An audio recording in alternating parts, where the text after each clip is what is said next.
पाकिस्तान की हुकूमत की जानिब से यह दावा किया गया है कि पाकिस्तानी फोर्सेस को फ्री हैंड दे दिया गया कि जनाब अब आप जवाबी कार्रवाई करें और अपने तरीके से जवाबी कार्रवाई करें। इसका यह मतलब है कि पाकिस्तान अभी जवाबी कार्रवाई का हक महफूज रखता है। लेकिन दूसरी जानिब पाकिस्तान के वज़ीर दिफा का जो बयान है वो इंतहाई कमज़ोर और इंतहाई घटिया बयान करार दिया जा रहा है पाकिस्तान में तमाम हल्कों की जानिब से, कि उन्होंने बैनुल-अक़वामी मीडिया पर यह कहा कि अगर भारत रुक जाता है लड़ाई करने से तो हम सीज़ फायर के लिए तैयार हैं। भाई, भारत ने पाकिस्तान के अंदर घुसकर मिसाइल हमले किए हैं और सियालकोट में किए हैं, मुरीदके में किए हैं, मसाजिद को निशाना बनाया है, भावलपुर में किए हैं, शेखुपुरा में किए हैं। जब भारत ने इतनी बदतरीन कार्रवाई करते हुए नहीं सोचा तो ख्वाजा आसिफ अपने तौर पे कैसे सीज फायर का ऐलान कर सकते हैं? यानी वो ये कह रहे हैं कि भारत जो है वो इस वक्त लाइन ऑफ कंट्रोल के ऊपर शेलिंग बंद कर दे, हम सीज फायर करने के लिए तैयार हैं। क्यों जी?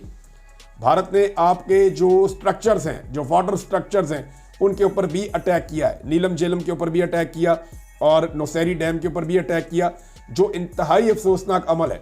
तो क्या इसके बदले में पाकिस्तान, जो पाकिस्तान के पानी है, यानी सिंध ताज मुआहदे के मुताबिक दरियाए सिंध, दरियाए झेलम और दरियाए चनाब, इन तीनों दरियाओं के पानियों के ऊपर पाकिस्तान का हक है और भारत इनमें से किसी भी दरिया का पानी नहीं रोक सकता। भारत ने इन दरियाओं के ऊपर बहुत सारे स्ट्रक्चर्स बना रखे हैं। अब पाकिस्तान की जिम्मेदारी है और पाकिस्तान को जवाबी कार्रवाई करनी पड़ेगी कि वो इन स्ट्रक्चर्स को हटाकर पाकिस्तान का पानी खुलवाए। और ये बात पाकिस्तानी बार बार कर रहे हैं, पाकिस्तानी इस बारे में मुतालबा कर रहे हैं।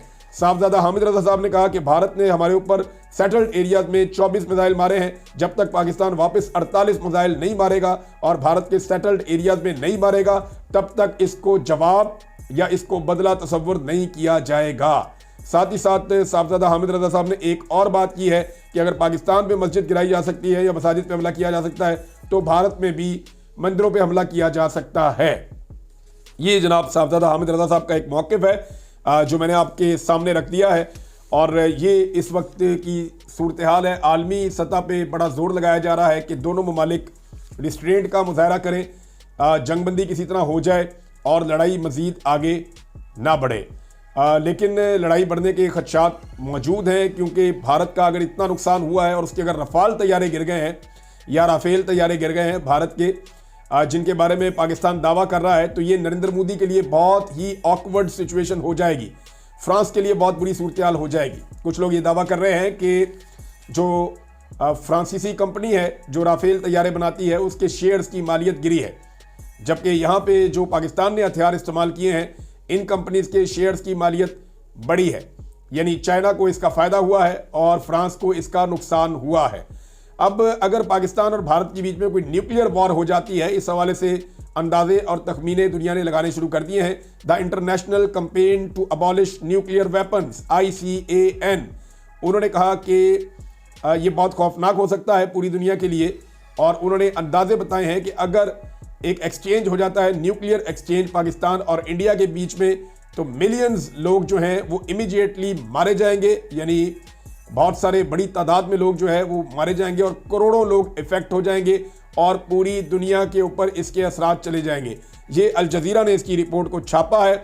अब नाज़रीन आ जाएं उस घटिया और गलत और काबिल मुज़म्मत इंसानियत सोच फैसले के ऊपर जो पाकिस्तान की सुप्रीम कोर्ट के आईनी बेंच ने आज दिया है।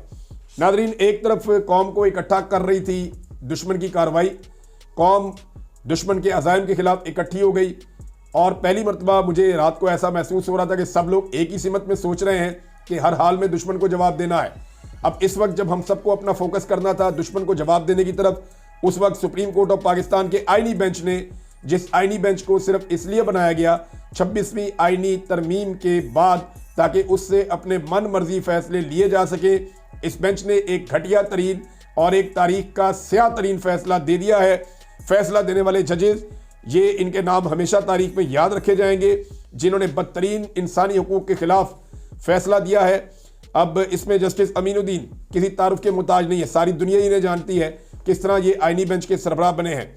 Number 2 justice Mohammad Ali Mazhar, number 3 justice Shahid Bilal, number 4 justice Musarrat Hilali, number 5 और हसन रिजवी। ये जनाब 5 जजेस ने फैसला दे दिया है कि सिविलियंस का मिलिट्री कोर्ट्स के अंदर ट्रायल हो सकता है।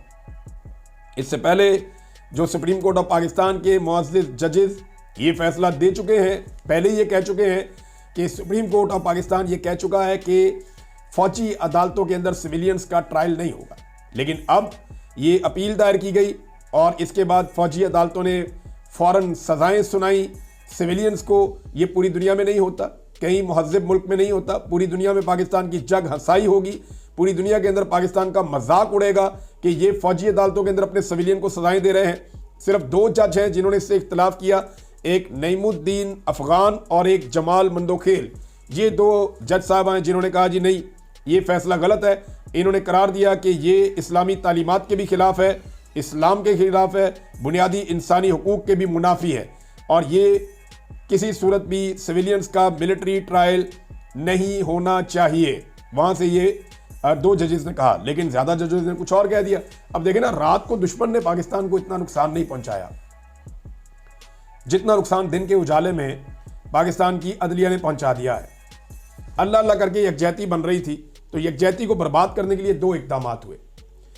एक तो जनाब फैसला कर लिया गया कि अर्दली हुकूमत या अर्दली वज़ीर आज़म, जो इमरान खान साहब कहते हैं बकौल शहबाज शरीफ को कि ये जो शहबाज शरीफ है ये अर्दली वज़ीर आज़म है।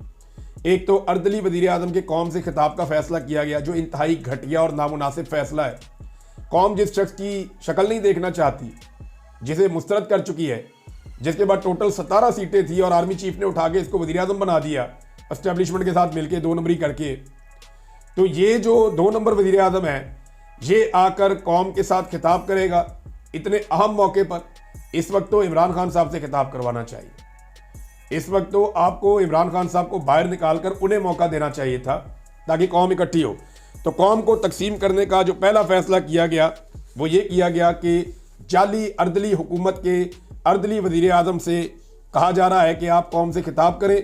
अब उनके खिताब के बाद कौम तकसीम दर तकसीम ही होगी, कौम के इकट्ठे होने का कोई इम्कान नहीं है। अभी भी जब इंडिया ने पाकिस्तान पे अटैक कर दिया है तो इस खानदान के किसी फर्द ने नरेंद्र मोदी की ललकार का जवाब नहीं दिया। अभी भी इस खानदान के किसी फर्द ने किसी किस्म का कोई रिस्पॉन्ड नहीं किया। ये मोदी से डरते हैं, मोदी से खौफजदा हैं, या पता नहीं मोदी से इनकी कोई लालच है। ना बेटी बोलती है, ना बाप बोलता है, ना चचा बोलता है, ना भतीजा बोलता है। कोई भी इस पूरे खानदान के अंदर नरेंद्र मोदी को टक्कर देने के लिए तैयार नहीं है, जिसके जंगी जुनून ने इस पूरे रीजन को, दोनों एटमी ताकतों को आमने सामने लाकर खड़ा कर दिया है। रात के हमले में जो कौम इकट्ठी हुई थी उसकी हुब्बुल वतनी का बुखार सुप्रीम कोर्ट ऑफ पाकिस्तान के एक फैसले ने जो है वो ख़त्म कर दिया है। अब आप अंदाज़ा करें ना मिलिट्री कोर्ट होती क्या है, ज़रा समझें इसको आप। लेकिन एक मिलिट्री का जनरल कह रहा है कि हमारे साथ बड़ी ज्यादती हुई है, दूसरा जनरल कह रहा है हमारे साथ बड़ी ज्यादती हुई है, तीसरा जर्नैल भी कह रहा है। कोर कमांडर कॉन्फ्रेंस हो रही है, सारे जर्नैल कह रहे हैं जी हमारे साथ बड़ी ज्यादती हो गई है, एलामिया जारी हो गया। DGISP आ रहा है, उसने भी कह दिया जी बड़ी ज्यादती हो गई है हमारे साथ, एलामिया जारी हो गया।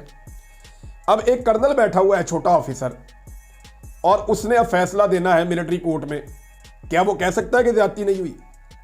कॉमन सेंस की बात है ना, सादी सी बात है, कॉमन सेंस की बात है कि सारे बड़े बड़े अफसर कह चुके हैं फौज के कि हम विक्टिम हैं, हमारे साथ ज्यादती हुई है, हमें मार पड़ी है 9 मई में, हमें इंसाफ दिया जाए।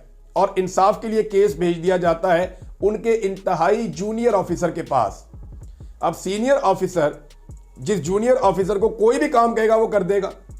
ये तो पानी भी पिलाने के लिए तैयार हो जाते हैं, हर काम करने के लिए तैयार हो जाते हैं अपने नौकरी के चक्कर में। तो मामला यह है कि सीनियर तरीन अफसरान अपने जूनियर तरीन अफसरान से इंसाफ मांग रहे हैं। तो जूनियर तरीन अफसरान की क्या जरूरत है कि वो मतलूबा इंसाफ फराहम ना करें? यह है सबसे बड़ा सवाल इस केस में। तो मामला आकर वहीं रुक गया है कि जनाब फौजी अदालतों में सिविलियंस का ट्रायल ये पाकिस्तान का मजाक बनेगा, इसको फॉर ग्रांटेड नहीं लेना चाहिए था। जो यूरोपीय यूनियन का वफ्द आया था उसने भी कहा था पाकिस्तान के लिए बड़े प्रॉब्लम क्रिएट हो सकते हैं। जो पाकिस्तान का एक स्टेटस है पाकिस्तान के पास, जो पाकिस्तान के ताजिर फायदा उठाते हैं, आप जो यूरोपीय यूनियन में आपको मैसर है कि आप वहां पे ट्रेड कर सकते हैं, टैक्स फ्री ट्रेड कर सकते हैं। तो अगर पाकिस्तान से वो स्टेटस चला जाता है तो ये एक बड़ा प्रॉब्लम होगा। उसका रिव्यू भी होने वाला है। बहुत मुमकिन है कि पाकिस्तान ने इस सारे एपिसोड के बदले में अमेरिका से ये मांग ले, क्योंकि देखिए अमेरिका का दबाव आ रहा है कि पाकिस्तान ने जवाब नहीं देना, और पाकिस्तान जो है वो अगर जवाब नहीं देता तो अमेरिका की खुशनुदी हासिल करने में कामयाब हो जाएगा। ये बात आप ध्यान में रखिएगा। ये फैसला बहुत सारी चीजें बता रहा है। एक ये बता रहा है कि हमने इंडिया से नहीं इमरान खान से लड़ना है। ये फैसला ये बता रहा है कि आपका वजीर दिफा रात के हमले में सुबह सीज फायर की ऑफर दे सकता है, लेकिन 2 साल बाद भी पाकिस्तानियों का मिलिट्री ट्रायल बहुत जरूरी है।